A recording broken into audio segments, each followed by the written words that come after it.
Chapter 5 Deep Thoughts. "Are you sure you don't want me to come with you, Applejack?" The cow pony shook her head at her wife's worry. "I'm sorry, Twi, but I think it's best if you weren't there. My family's probably already worried sick about me, and I don't think you being there will convince them that this weren't done intentionally." She sighed, feeling pity for Applejack. With her whole family in either Canterlot or the Crystal Empire, it was easy to keep this little affair a secret from them. But for her partner, whose family was so close-knit, there was no avoiding the issue. "Just make it clear that it shouldn't affect anything long-term, and I think you'll be fine." "I hope so." The cow pony groaned. Her cheeks were already red. "I'll see you tomorrow. You think you'll have the answer by then?"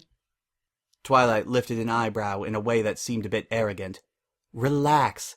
I'll have a way to undo this by then, at least with the rings. You just go home. I'll handle it." "Yeah, well, good luck, Twi. I'm counting on you." Angel was not happy. He was losing control on the last area of his life that he had any control over. He remembered back when he had control over the other pets. Winona was too stupid, Opal too self-absorbed, and Gummy too gummy to stop him or put up with any sort of resistance. Then Owlicious came along. The first time they had met, Angel had commanded him to do something, and he refused on the grounds that Angel was more than capable of fetching his own carrots. So he had slapped him. The owl glared at him, and then flew up a bit and uncurled his feet, allowing his talons to be shown. From that moment forward, they were the best of friends, meaning that Angel did as he was told, or Owlicious might have a relapse back into an uncivilized state.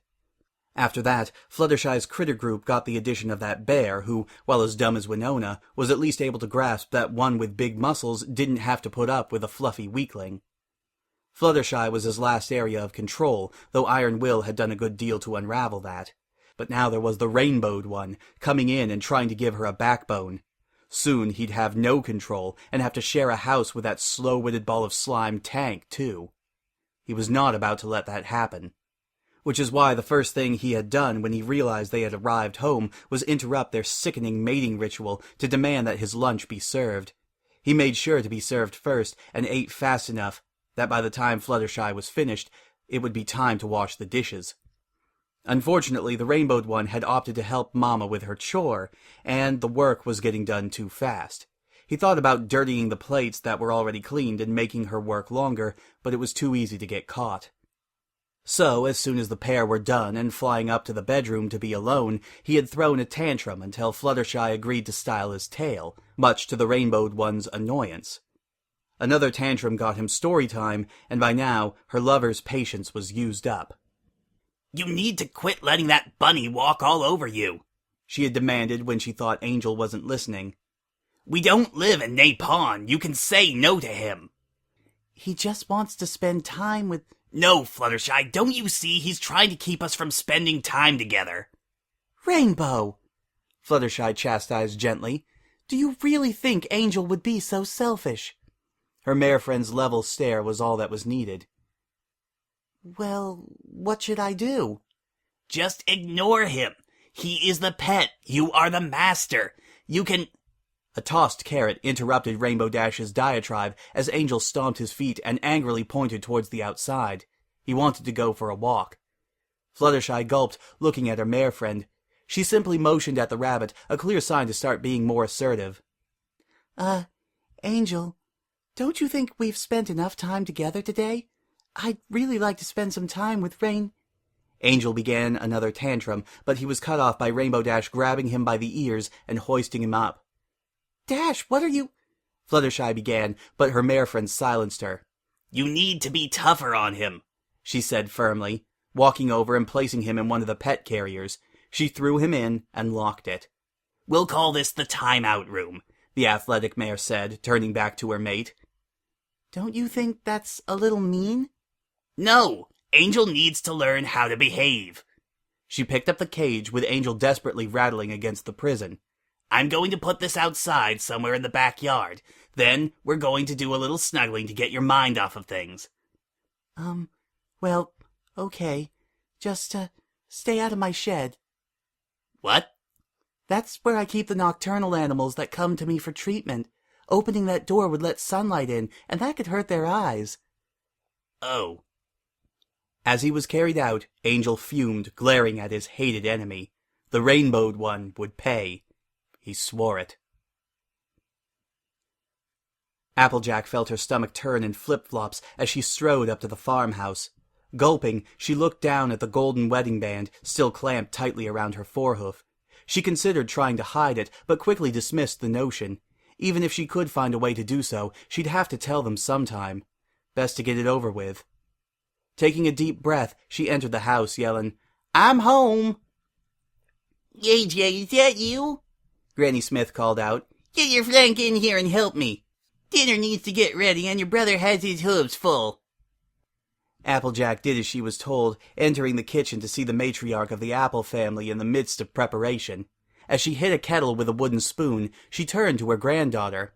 What you been doing all day, anywho? The farm pony blushed. Well... Thankfully, she was spared from answering by Big Macintosh sticking his head in the doorway. Where do we keep the paint stripper? Applejack turned. In the... What the hey? Pinky, Mac said bluntly, still grimacing at the dried pink paint. His eyes drifted down to the golden band on his sister's hoof. Since when do you wear jewelry? Applejack looked down and blushed. I'll explain at dinner. It's kind of a long story. Suddenly, Big Mac was right in front of his sister, giving her a dangerous look. What happened to you last night? She blinked. What the hell's got you so upset? Miss Pinky tied me to a bed and painted me pink. Miss Rarity was teleporting to... Wait, Rarity teleported? The alarm in Applejack's voice got her brother to stop a moment. Yep. Instantly, the middle child began to panic.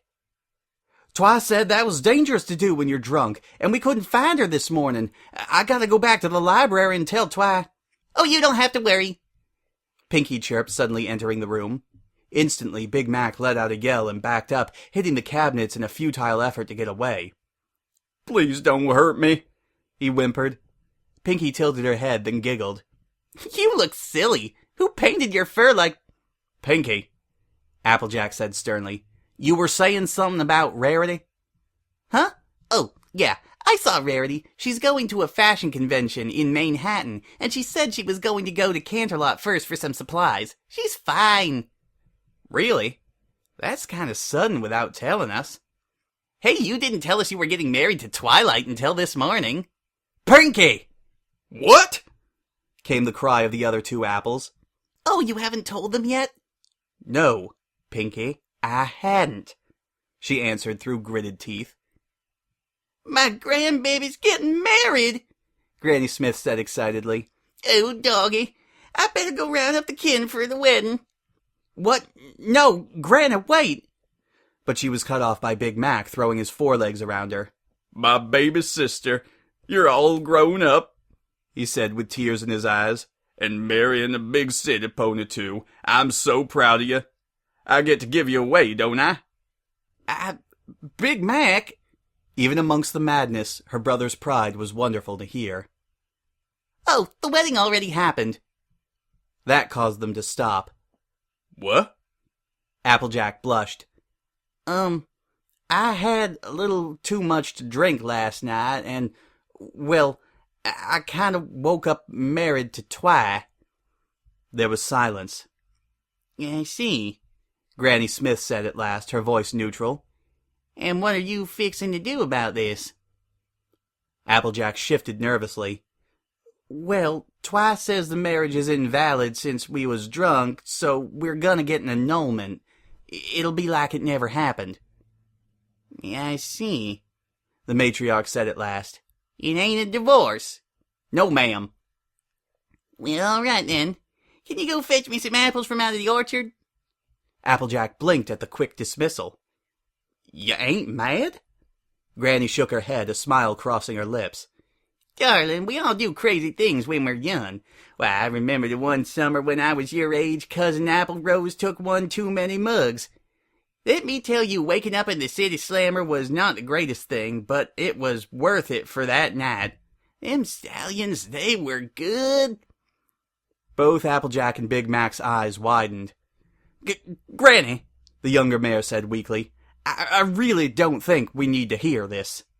Of course you do. It's important to know where your pappy came from. What?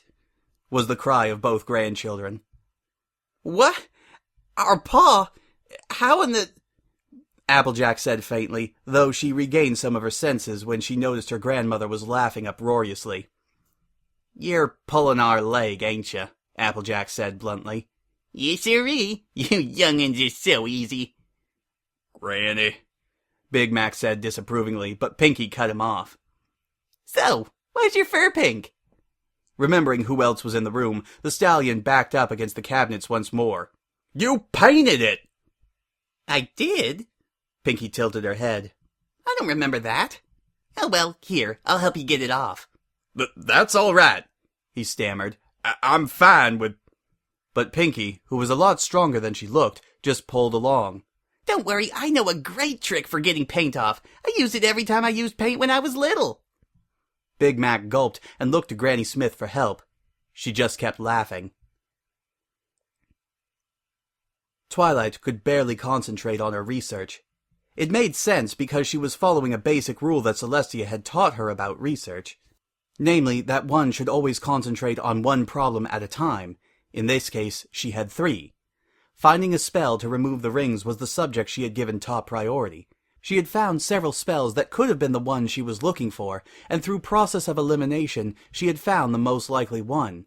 Once Applejack arrived the next day, she would try it. The following problem was finding out who had been responsible for the whole mess.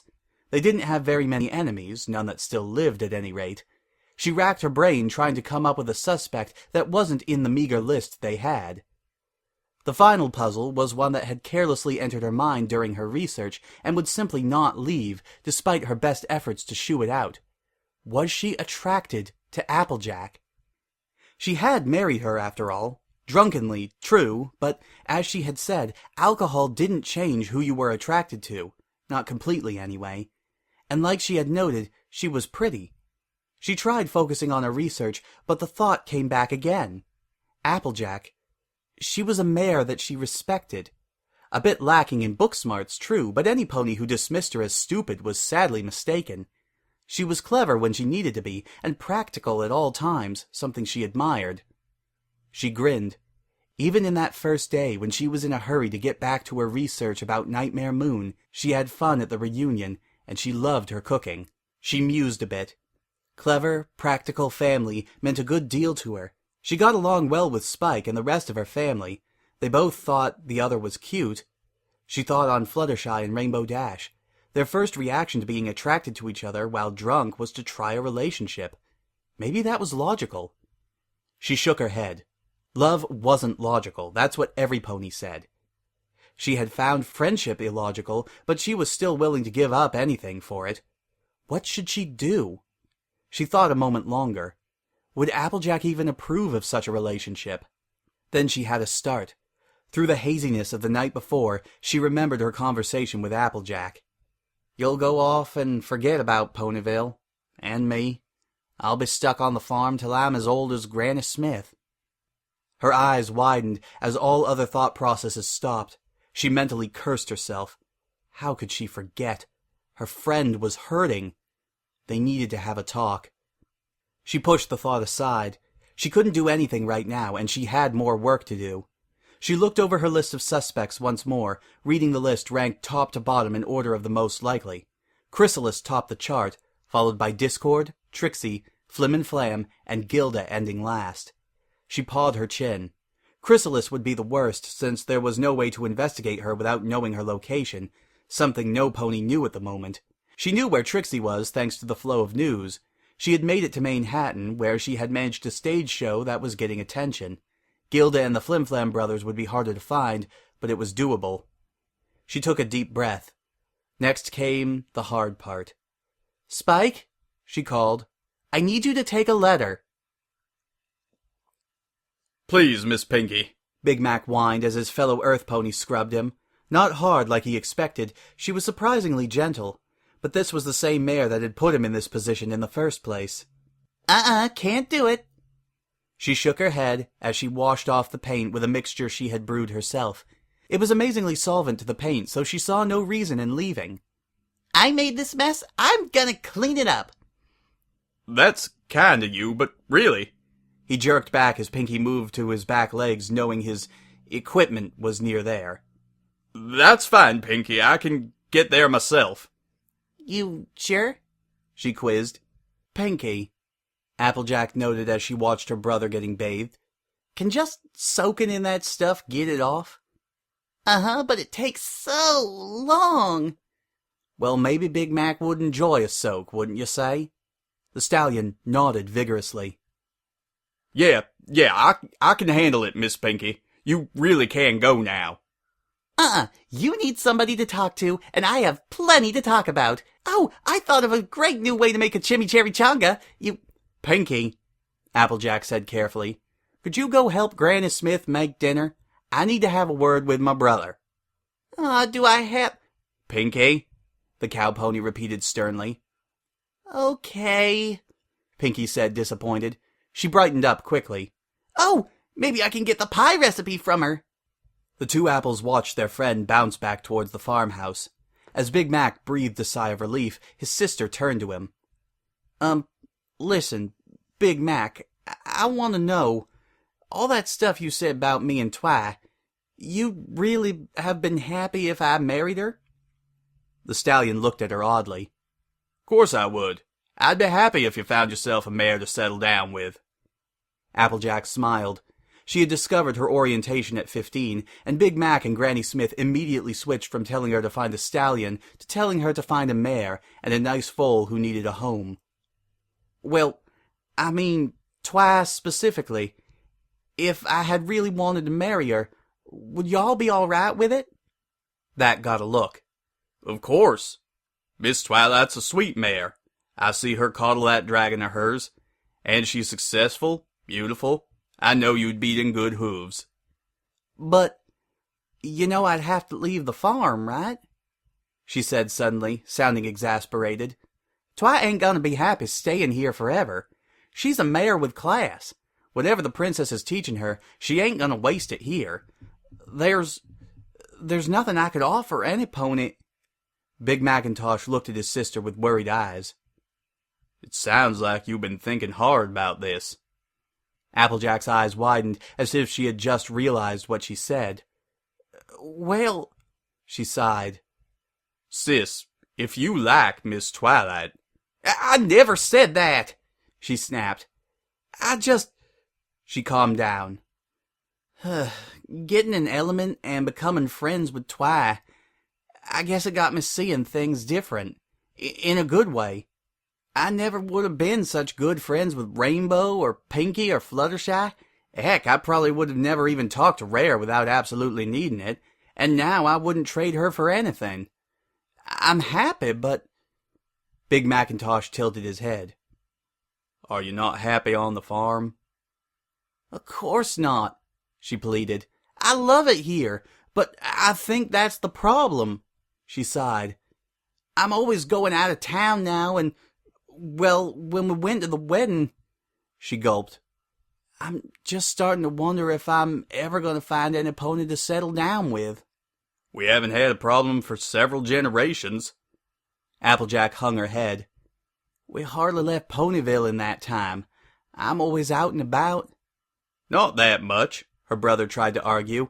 What makes you think no pony out there would find you attractive? She shifted her eyes a bit.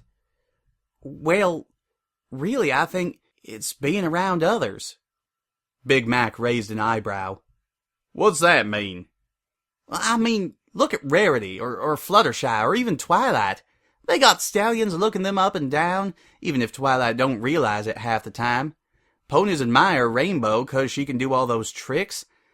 But me, I'm stuck here. Hey, Jay. Big Mac groaned. It hurt seeing his sister like this, but she kept going. I'm nothing special. I got no magic, no wings, no fashion sense, no whatever it is Pinky has. I don't got anything to offer any mare, much less one like Twi. Big Macintosh pulled himself out of the tub. This alarmed his sister, who tried to stop him. Big Mac, what the hey? She began before he wrapped his forelegs around her in a gentle hug. Applejack, you listen here. You are a beautiful young mare. You're gonna make some pony very happy someday. I know it. Don't be talking about yourself like that. She blushed as she hugged back. I know. I guess. I don't know. Irregardless, my friends are gonna drift away from me one day. I'm gonna miss them. I'm scared when that happens. Big Mac parted, then cupped his sister's chin. You want to talk about it a little more? She shifted. Well... At that moment, Granny Smith's voice bellowed from the farmhouse. Applejack, get your hide in here. Your sister's just got home and some pony's gonna have to explain this to her. Applejack cringed, looking back at the house. She turned back to her brother, who gave her a look that told her their conversation wasn't over, then motioned for her to go. So, you see, Applejack said carefully, me and Twi had too much of the adult drinks. Y'all got smashed? Applebloom asked. The three older apples widened their eyes at the filly's knowledge. Angrily, Granny Smith came forward, ready to cuff her granddaughter's ears. Where the hey did you learn such language? Last night Spike taught us all these words he learned from an actual prince. Applejack felt her eye twitch. Well, I'll just have to tell Twi what her kid's been up to. Anyway, last night, after me and Twi got smashed, we kinda accidentally married each other. There was a moment of silence. Really? That's neat! The three older apples looked at each other in a bit of shock. Applebloom, why are you so happy about this? Twilight would be the coolest sister-in-law. She knows all the magic and everything. Granny Smith and Big Macintosh both seemed a bit put off by this, but Applejack just sighed. Don't get too attached now. Me and Twi already agreed to get it annulled. We're gonna do it as soon as possible. Oh, Applebloom sulked. But you two would be so cute together. Applejack blushed, while Granny Smith snorted with suppressed laughter. Well, I'm sorry, she said, but we ain't staying together. And I don't want no matchmaking either. They were all pretty sure Big Mac was blushing under his coat, remembering the incident with Miss Cheerilee. Applebloom kicked the ground, but muttered a forced, "Okay." Rarity groaned as she finished her last sketch. She hung it on the billboard with the other 5. The basic designs were done. Now all that was left was the labor. She looked around her bedroom and workroom, a place she was not allowed to leave except under escort. There was a sewing machine, a few poniquins, and a library of fabric and accessories of every color. Blue Blood was keeping her well supplied, at least. She was just getting out her first roll when Blue Blood came in. Behind him were a few baggage handlers, carrying a generous amount of Rarity's things. "Where do you want to put these?" one of the workers asked. "Clothes in the closet, fabric near the workbench. I'll sort everything out later," the mare answered, returning to her work and making a point not to talk to Blue Blood. Unfortunately, the prince had something to say anyway. "As soon as we leave, get cleaned and put on your best dress." Rarity froze, feeling a chill run down her back. "Why ever would I do that?" she asked icily. "Our cover is that we're dating, remember? We need to put up an appearance. I would have liked to start this a month ago, but beggars can't be choosers, I suppose." "No, no, no, no, no," Rarity said quickly. "I absolutely refuse to partake in this. You are taking advantage of me." "Oh yes, how dare I treat you to a meal at a 5-star restaurant?" It was said without losing the smug tone, which annoyed her more than if it had been said sarcastically. "Honestly, it's either that or gruel." "Gruel? How can you treat a lady like this?" "Because the lady in question committed a felony and is being punished for it. Honestly, you might get some nice surroundings, but don't forget this is a prison, not a vacation." Rarity grit her teeth. She couldn't argue with that, which made it all the more infuriating. "Your best dress. I have to be with a mare who looks good." To be continued.